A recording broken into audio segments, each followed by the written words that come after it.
Chapter 25. God's Law Immutable. The temple of God was opened in heaven, and there was seen in his temple the ark of his testament. Revelation 11, verse 19. The ark of God's testament is in the Holy of Holies, the second apartment of the sanctuary. In the ministration of the earthly tabernacle, which served unto the example and shadow of heavenly things, this apartment was opened only upon the great day of atonement for the cleansing of the sanctuary. Therefore, the announcement that the temple of God was opened in heaven and the ark of his testament was seen points to the opening of the most holy place of the heavenly sanctuary in 1844, as Christ entered there to perform the closing work of the atonement. Those who by faith followed their great high priest as he entered upon his ministry in the most holy place beheld the ark of his testament. As they had studied the subject of the sanctuary, they had come to understand the Savior's change of ministration, and they saw that he was now officiating before the ark of God, pleading his blood in behalf of sinners. The ark in the tabernacle on earth contained the 2 tables of stone, upon which were inscribed the precepts of the law of God. The ark was merely a receptacle for the tables of the law, and the presence of these divine precepts gave to it its value and sacredness. When the temple of God was opened in heaven, the ark of his testament was seen. Within the Holy of Holies, in the sanctuary in heaven, the divine law is sacredly enshrined, the law that was spoken by God himself amid the thunders of Sinai and written with his own finger on the tables of stone. The law of God in the sanctuary in heaven is the great original of which the precepts inscribed upon the tables of stone and recorded by Moses in the Pentateuch were an unerring transcript. Those who arrived at an understanding of this important point were thus led to see the sacred, unchanging character of the divine law. They saw as never before the force of the Savior's words, "Till heaven and earth pass, one jot or one tittle shall in no wise pass from the law." Matthew 5, verse 18. The law of God, being a revelation of his will, a transcript of his character, must forever endure as a faithful witness in heaven. Not one command has been annulled, not a jot or tittle has been changed.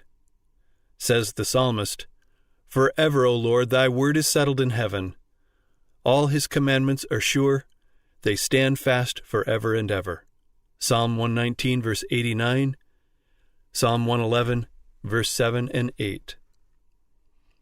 In the very bosom of the Decalogue is the 4th commandment, as it was first proclaimed, "Remember the Sabbath day to keep it holy.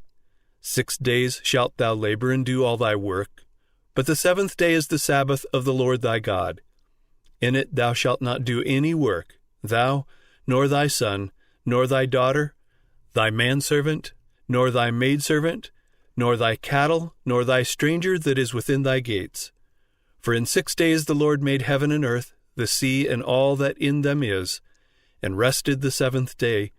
Wherefore the Lord blessed the Sabbath day, and hallowed it." Exodus 20, verses 8 through 11. The Spirit of God impressed the hearts of those students of his word. The conviction was urged upon them that they had ignorantly transgressed this precept by disregarding the Creator's rest day. They began to examine the reasons for observing the first day of the week instead of the day which God had sanctified. They could find no evidence in the Scriptures that the 4th commandment had been abolished or that the Sabbath had been changed. The blessing which first hallowed the 7th day had never been removed. They had been honestly seeking to know and to do God's will. Now, as they saw themselves transgressors of his law, sorrow filled their hearts, and they manifested their loyalty to God by keeping his Sabbath holy. Many and earnest were the efforts made to overthrow their faith. None could fail to see that if the earthly sanctuary was a figure or pattern of the heavenly, the law deposited in the ark on earth was an exact transcript of the law in the ark in heaven, and that an acceptance of the truth concerning the heavenly sanctuary involved an acknowledgement of the claims of God's law and the obligation of the Sabbath of the fourth commandment. Here was the secret of the bitter and determined opposition to the harmonious exposition of the Scriptures that revealed the ministration of Christ in the heavenly sanctuary. Men sought to close the door which God had opened, and to open the door which he had closed. But he that openeth, and no man shutteth, and shutteth, and no man openeth, had declared, Behold, I have set before thee an open door, and no man can shut it. Revelation 3, verses 7 and 8. Christ had opened the door or ministration of the most holy place. Light was shining from that open door of the sanctuary in heaven, and the fourth commandment was shown to be included in the law which is there enshrined. What God had established, no man could overthrow. Those who had accepted the light concerning the mediation of Christ and the perpetuity of the law of God found that these were the truths presented in Revelation 14. The messages of this chapter constitute a threefold warning, which is to prepare the inhabitants of the earth for the Lord's second coming. The announcement, the hour of his judgment is come, points to the closing work of Christ's ministration for the salvation of men. It heralds a truth which must be proclaimed until the Savior's intercession shall cease, and he shall return to the earth to take his people to himself.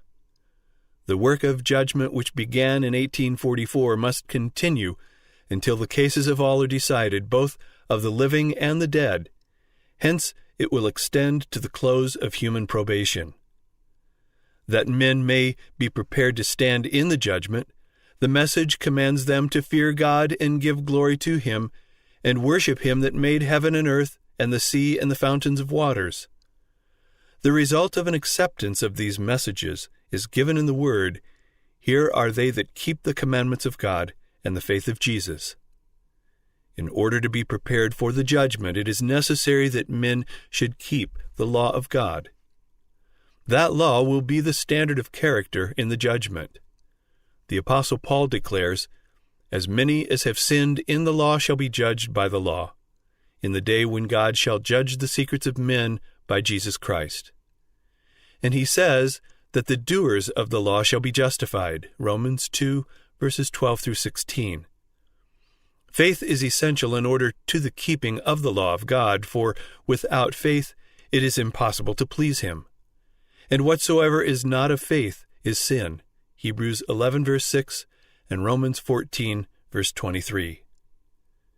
By the first angel, men are called upon to fear God and give glory to him, and to worship him as the creator of the heavens and the earth. In order to do this, they must obey his law. Says the wise man, Fear God and keep his commandments, for this is the whole duty of man. Ecclesiastes 12, verse 13. Without obedience to his commandments, no worship can be pleasing to God. This is the love of God, that we keep his commandments. He that turneth away his ear from hearing the law, even his prayer shall be abomination. 1 John 5, verse 3, and Proverbs 28, verse 9. The duty to worship God is based upon the fact that he is the Creator, and that to him all other beings owe their existence. And wherever in the Bible his claim to reverence and worship above the gods of the heathen is presented, there is cited the evidence of his creative power.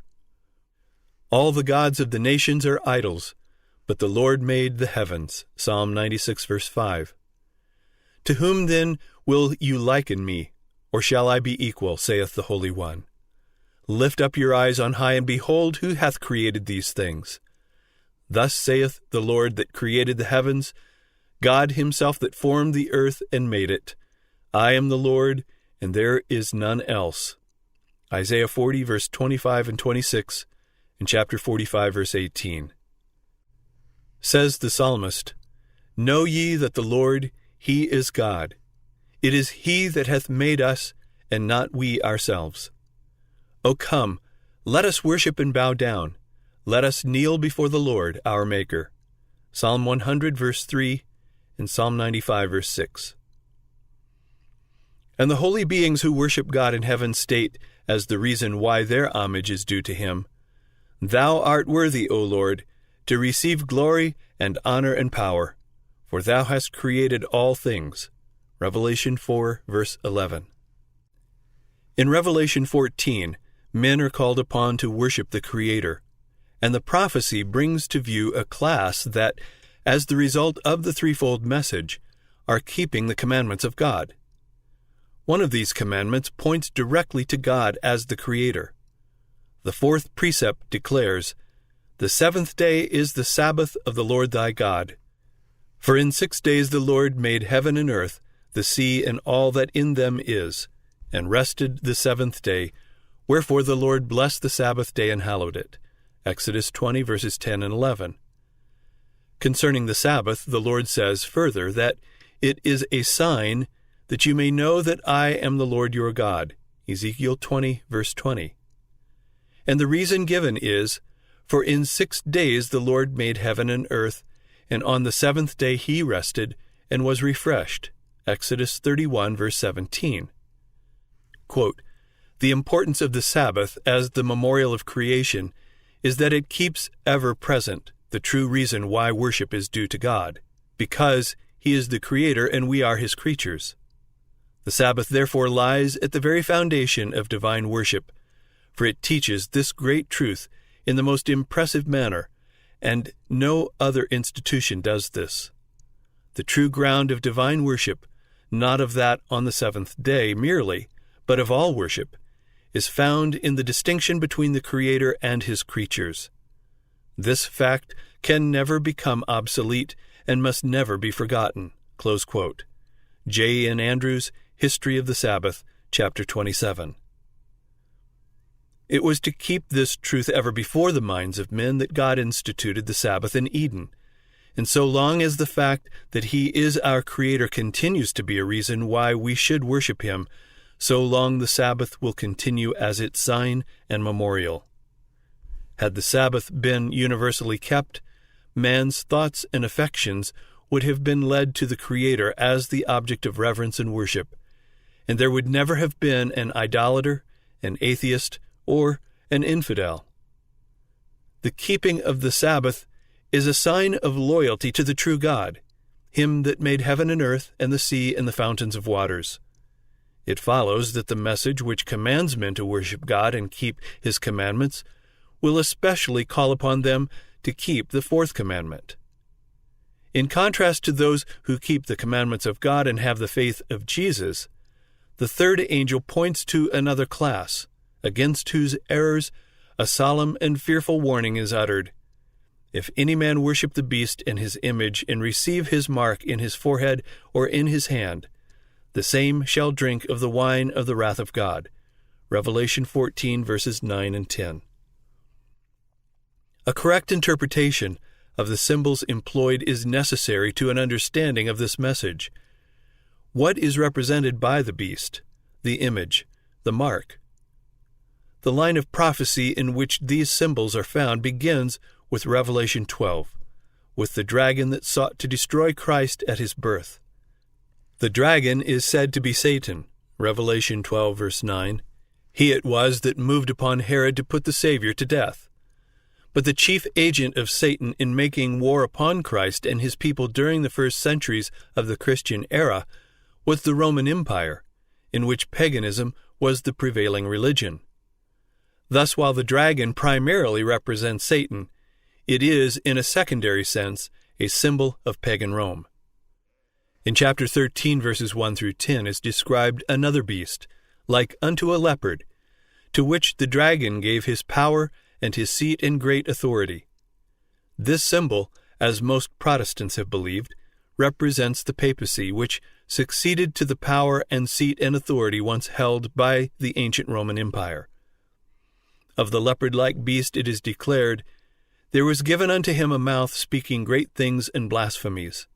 And he opened his mouth in blasphemy against God, to blaspheme His name, and His tabernacle, and them that dwell in heaven.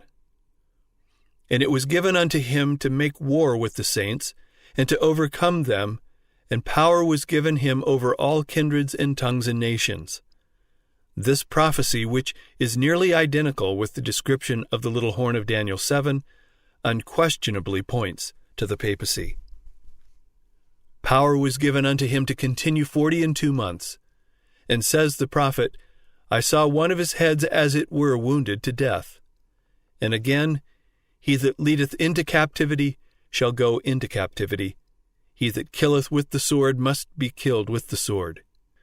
The 42 months are the same as the time and times and the dividing of time, 3 years and a half, or 1260 days of Daniel 7, the time during which the papal power was to oppress God's people.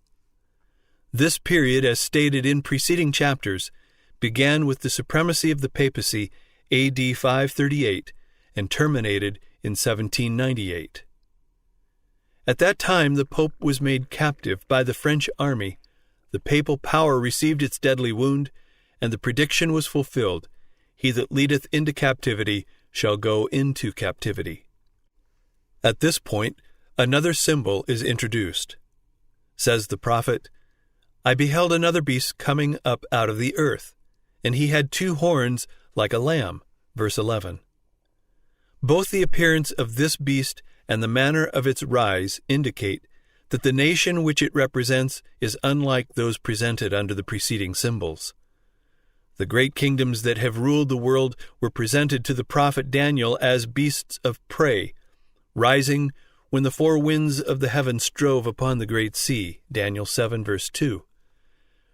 In Revelation 17, an angel explained that the waters represent peoples and multitudes and nations and tongues. Revelation 17, verse 15. Winds are a symbol of strife. The 4 winds of heaven striving upon the great sea represent the terrible scenes of conquest and revolution by which kingdoms have attained to power. But the beast with lamb-like horns was seen coming up out of the earth. Instead of overthrowing other powers to establish itself, the nation thus represented must arise in territory previously unoccupied and grow up gradually and peacefully.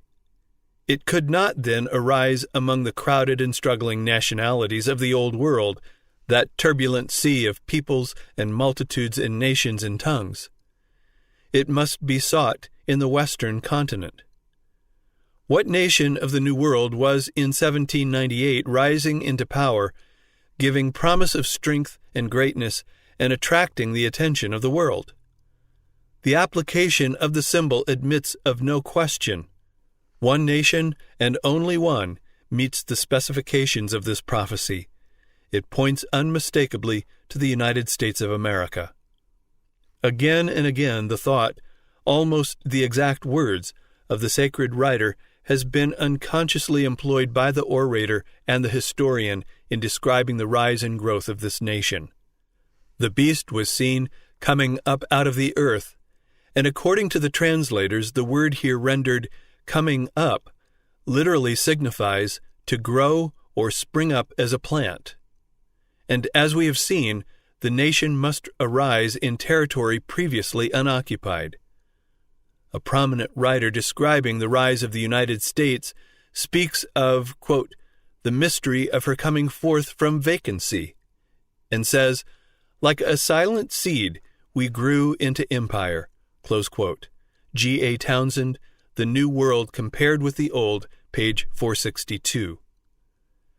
A European journal in 1850 spoke of the United States as a wonderful empire which was, quote, emerging and amid the silence of the earth daily adding to its power and pride, close quote. The Dublin Nation. Edward Everett, in an oration on the Pilgrim founders of this nation, said, quote, did they look for a retired spot, inoffensive for its obscurity, and safe in its remoteness, where the little church of Leyden might enjoy the freedom of conscience? Behold the mighty regions over which, in peaceful conquest, they have borne the banners of the cross. Close quote. Speech delivered at Plymouth, Massachusetts, December 22, 1824, page 11. And he had 2 horns like a lamb. The lamb-like horns indicate youth, innocence, and gentleness, fitly representing the character of the United States when presented to the prophet as coming up in 1798. Among the Christian exiles who first fled to America and sought an asylum from royal oppression and priestly intolerance were many who determined to establish a government upon the broad foundation of civil and religious liberty. Their views found place in the Declaration of Independence, which sets forth the great truth that all men are created equal and endowed with the inalienable right to life, liberty, and the pursuit of happiness. And the Constitution guarantees to the people the right of self-government, providing that representatives elected by the popular vote shall enact and administer the laws. Freedom of religious faith was also granted, every man being permitted to worship God according to the dictates of his conscience.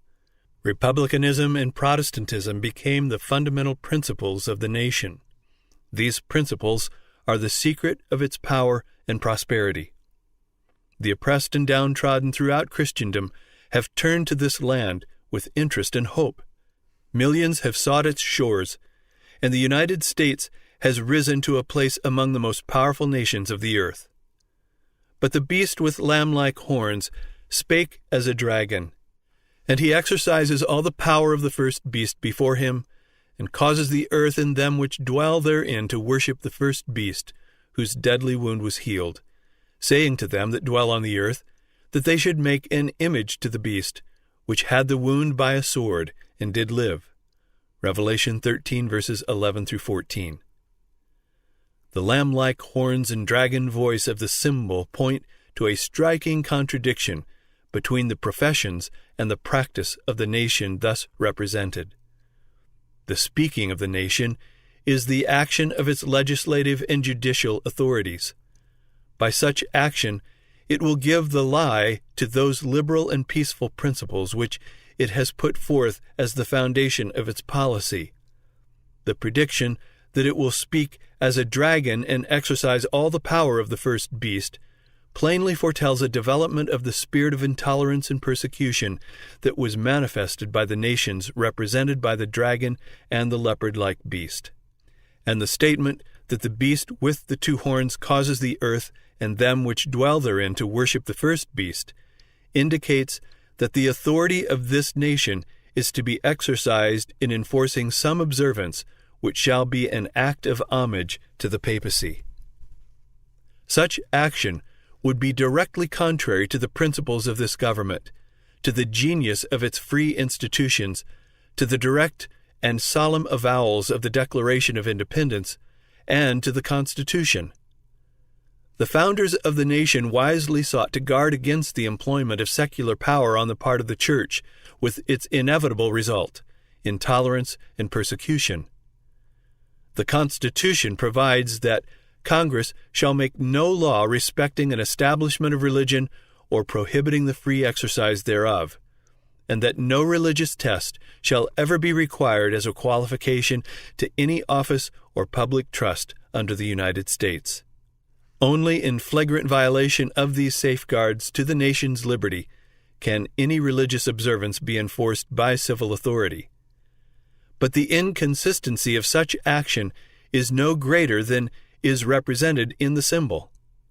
It is the beast with lamb-like horns, in profession pure, gentle, and harmless, that speaks as a dragon, saying to them that dwell on the earth that they should make an image to the beast. Here is clearly presented a form of government in which the legislative power rests with the people, a most striking evidence that the United States is the nation denoted in the prophecy. But what is the image to the beast, and how is it to be formed? The image is made by the two-horned beast, and is an image to the beast. It is also called an image of the beast. Then to learn what the image is like and how it is to be formed, we must study the characteristics of the beast itself, the papacy. When the early church became corrupted by departing from the simplicity of the gospel and accepting heathen rites and customs, she lost the spirit and power of God, and in order to control the consciences of the people, she sought the support of the secular power. The result was the papacy, a church that controlled the power of the state and employed it to further her own ends, especially for the punishment of heresy. In order for the United States to form an image of the beast, the religious power must so control the civil government that the authority of the state will also be employed by the Church to accomplish her own ends. Whenever the Church has obtained secular power, she has employed it to punish dissent from her doctrines. Protestant churches that have followed in the steps of Rome by forming alliance with worldly powers have manifested a similar desire to restrict liberty of conscience. An example of this is given in the long-continued persecution of dissenters by the Church of England.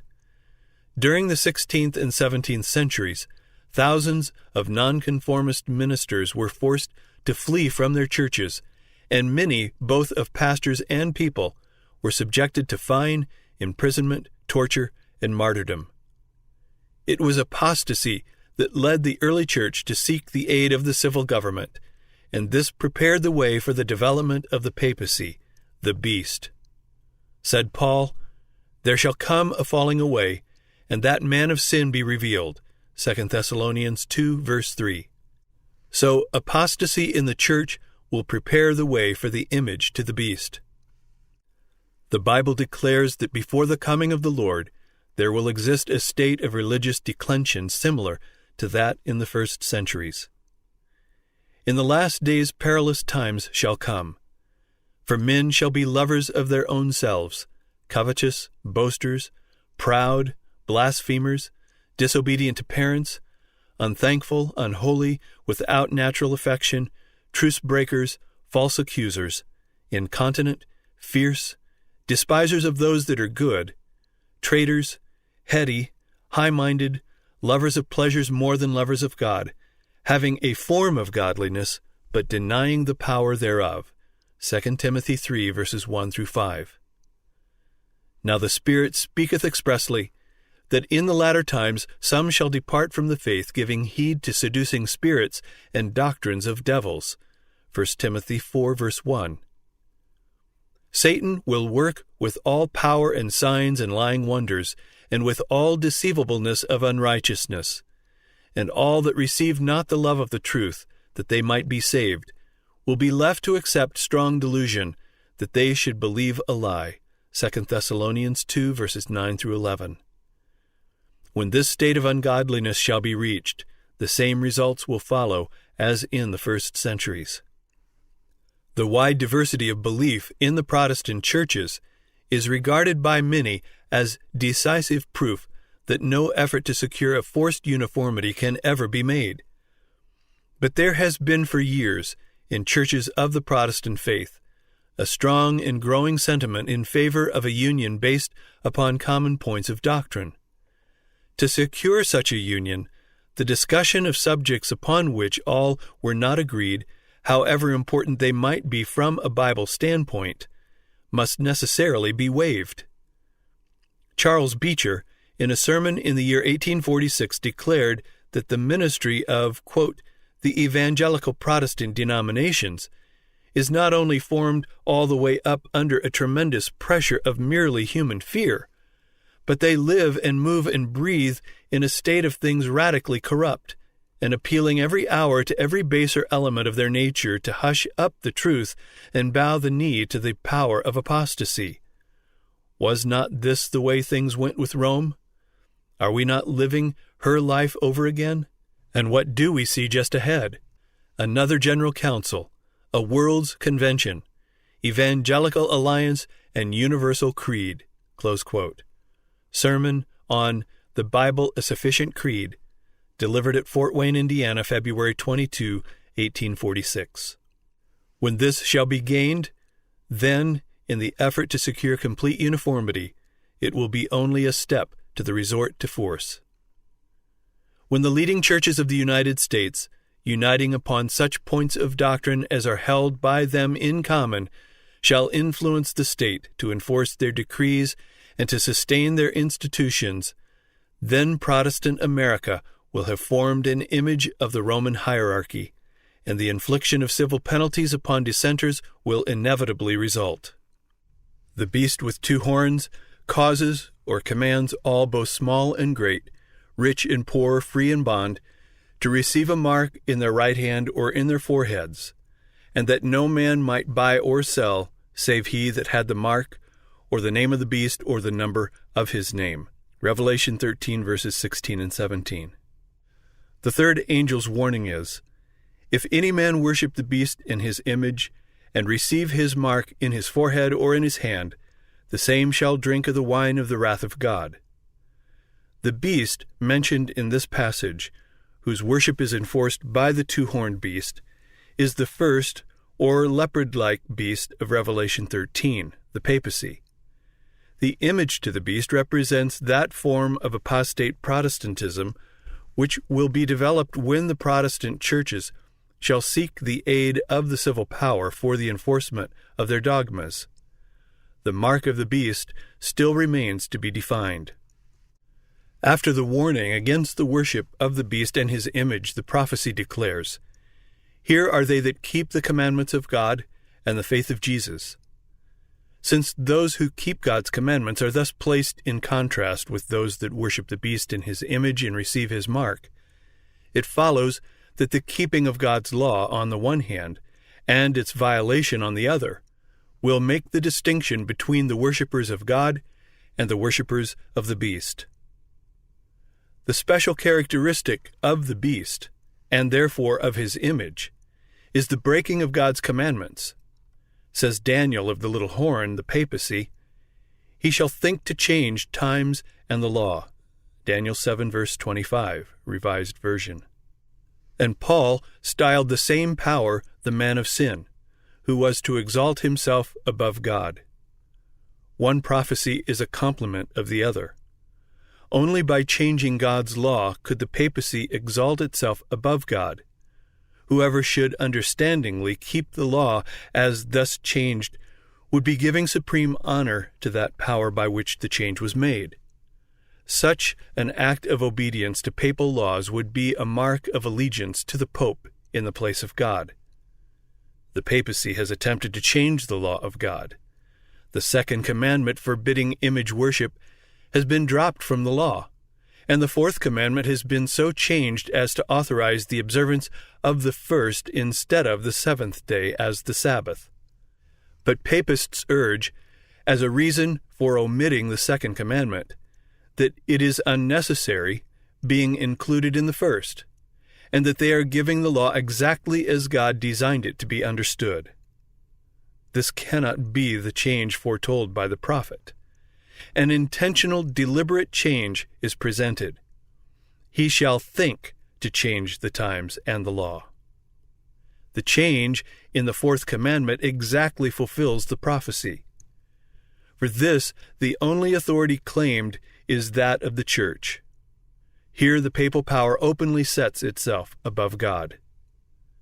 While the worshippers of God will be especially distinguished by their regard for the fourth commandment, since this is the sign of his creative power and the witness to his claim upon man's reverence and homage, the worshippers of the beast will be distinguished by their efforts to tear down the Creator's memorial to exalt the institution of Rome. It was in behalf of the Sunday that Popery first asserted its arrogant claims, and its first resort to the power of the state was to compel the observance of Sunday as the Lord's Day. But the Bible points to the seventh day and not to the first as the Lord's Day. Said Christ, "The Son of Man is Lord also of the Sabbath." The fourth commandment declares, "The seventh day is the Sabbath of the Lord." And by the prophet Isaiah, the Lord designates it my holy day. Mark 2, verse 28, Isaiah 58, verse 13. The claim so often put forth that Christ changed the Sabbath is disproved by his own words. In his Sermon on the Mount he said, "Think not that I am come to destroy the law or the prophets. I am not come to destroy, but to fulfill. For verily I say unto you, till heaven and earth pass, one jot or one tittle shall in no wise pass from the law till all be fulfilled. Whosoever therefore shall break one of these least commandments, and shall teach men so, he shall be called the least in the kingdom of heaven. But whosoever shall do and teach them, the same shall be called great in the kingdom of heaven. Matthew 5, verses 17 through 19. It is a fact generally admitted by Protestants that the Scriptures give no authority for the change of the Sabbath. This is plainly stated in publications issued by the American Tract Society and the American Sunday School Union. One of these works acknowledges, quote, the complete silence of the New Testament so far as any explicit command for the Sabbath, and in brackets they have Sunday, the first day of the week, or definite rules for its observance are concerned, close quote. George Eliot, The Abiding Sabbath, page 184. Another says, quote, up to the time of Christ's death, no change had been made in the day, and so far as the record shows, they, the apostles, did not give any explicit command enjoining the abandonment of the seventh-day Sabbath and its observance on the first day of the week. Close quote. A. E. Waffle, The Lord's Day, pages 186 to 188. Roman Catholics acknowledge that the change of the Sabbath was made by their church and declare that Protestants, by observing the Sunday, are recognizing her power. In the Catholic Catechism of Christian Religion, in answer to a question as to the day to be observed in obedience to the fourth commandment, this statement is made, quote, during the Old Law, Saturday was the day sanctified, but the Church, instructed by Jesus Christ and directed by the Spirit of God, has substituted Sunday for Saturday. So now we sanctify the first, not the seventh day. Sunday means, and now is, the day of the Lord. Close quote. As the sign of the authority of the Catholic Church, Papist writers cite, quote, the very act of changing the Sabbath into Sunday, which Protestants allow of, because by keeping Sunday, they acknowledge the Church's power to ordain feasts and to command them under sin. Close quote. Henry Tuberville, An Abridgment of the Christian Doctrine, page 58. What then is the change of the Sabbath but the sign or mark of the authority of the Roman Church, the mark of the beast? The Roman Church has not relinquished her claim to supremacy, and when the world and the Protestant churches accept a Sabbath of her creating, while they reject the Bible Sabbath, they virtually admit this assumption. They may claim the authority of tradition and of the Fathers for the change, but in so doing they ignore the very principle which separates them from Rome, that the Bible and the Bible only is the religion of Protestants. The Papists can see that they are deceiving themselves, willingly closing their eyes to the facts in the case. As the movement for Sunday enforcement gains favor, he rejoices, feeling assured that it will eventually bring the whole Protestant world under the banner of Rome. Romanists declare that, quote, the observance of Sunday by the Protestants is an homage they pay, in spite of themselves, to the authority of the Catholic Church. Close quote. Monsignor Ségur, Plain Talk About the Protestantism of Today, page 213. The enforcement of Sunday keeping on the part of Protestant churches is an enforcement of the worship of the papacy, of the beast.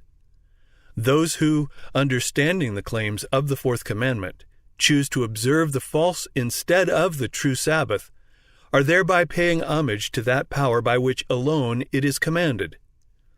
But in the very act of enforcing a religious duty by secular power, the churches would themselves form an image to the beast. Hence, the enforcement of Sunday keeping in the United States would be an enforcement of the worship of the beast and his image. But Christians of past generations observed the Sunday, supposing that in so doing they were keeping the Bible Sabbath. And there are now true Christians in every church, not accepting the Roman Catholic communion, who honestly believe that Sunday is the Sabbath of divine appointment. God accepts their sincerity of purpose and their integrity before Him. But when Sunday observance shall be enforced by law, and the world shall be enlightened concerning the obligation of the true Sabbath, then whoever shall transgress the command of God, to obey a precept which has no higher authority than that of Rome, will thereby honor popery above God. He is paying homage to Rome and to the power which enforces the institution ordained by Rome. He is worshiping the beast and his image. As men then reject the institution which God has declared to be the sign of his authority, and honor in its stead that which Rome has chosen as the token of her supremacy, they will thereby accept the sign of allegiance to Rome, the mark of the beast. And it is not until the issue is thus plainly set before the people, and they are brought to choose between the commandments of God and the commandments of men, that those who continue in transgression will receive the mark of the beast. The most fearful threatening ever addressed to mortals is contained in the third angel's message. That must be a terrible sin which calls down the wrath of God unmingled with mercy. Men are not to be left in darkness concerning this important matter. The warning against this sin is to be given to the world before the visitation of God's judgments, that all may know why they are to be inflicted and have opportunity to escape them. Prophecy declares that the first angel would make his announcement to every nation and kindred and tongue and people. The warning of the third angel, which forms a part of the same threefold message, is to be no less widespread. It is represented in the prophecy as being proclaimed with a loud voice by an angel flying in the midst of heaven, and it will command the attention of the world. In the issue of the contest, all Christendom will be divided into two great classes, those who keep the commandments of God and the faith of Jesus, and those who worship the beast and his image and receive his mark. Although church and state will unite their power to compel all, both small and great, rich and poor, free and bond, to receive the mark of the beast, yet the people of God will not receive it. The prophet of Patmos beholds them that had gotten the victory over the beast, and over his image, and over his mark, and over the number of his name, stand on the sea of glass, having the harps of God, and singing the song of Moses and the Lamb. Revelation 15, verses 2 and 3.